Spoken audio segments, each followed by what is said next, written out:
You are going to do work and want to know where? Not at your home, but a place where you have to work every day with tiredness in your body, with that hope that one day maybe you can recover from that. But at this situation, you just can't do anything. And maybe if you all imagine these things, you must be thinking that we are feeling very awful from inside. Thinking about someone, if someone is actually going through all this.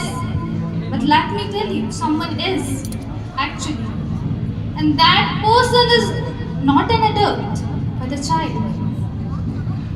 A child who's been exploited from his home at the shop where he's working. So let me tell you all, that is what we call as child labor, and my today's topic is child labor. Starting with, what is child labor? Basically, when those little children, those minors are engaged in those works that are illegal from them, that are just not accurate for their ages, are called child labor. If they are working, what's the wrong about that? Nothing.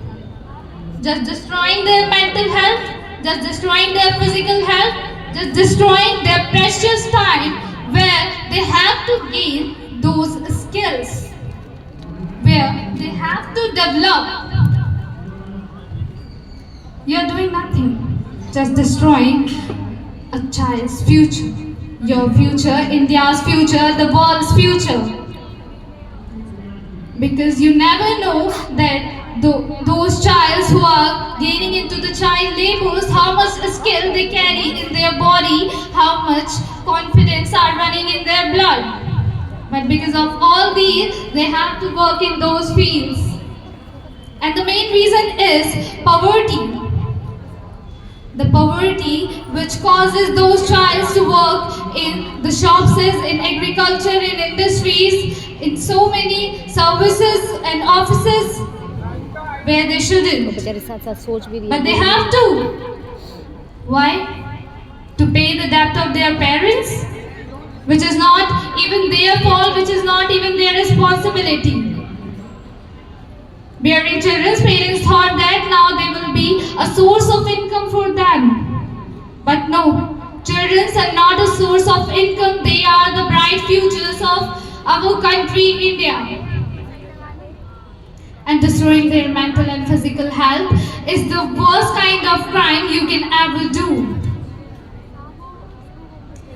Now, let me tell more that according to the Child Labor Indian Organization of 2011, around 10.1 million children are engaged in child labor, and even from them, 4.5 million are girls.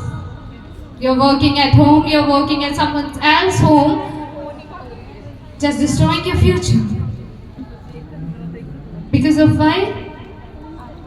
To support your parents, say them, make you educated so in future you can actually support them by not working, but by your real weapon, which is education. At that point, education is your real weapon. And why to say the government who made laws for protecting those child from child labors? For example, the Child Labor Act of 1980, the Factory Act of 1948, and the Mines Act of 1952.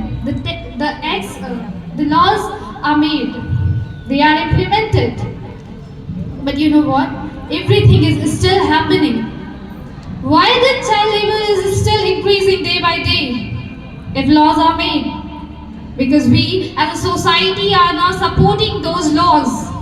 We as a society is actually destroying those child's future.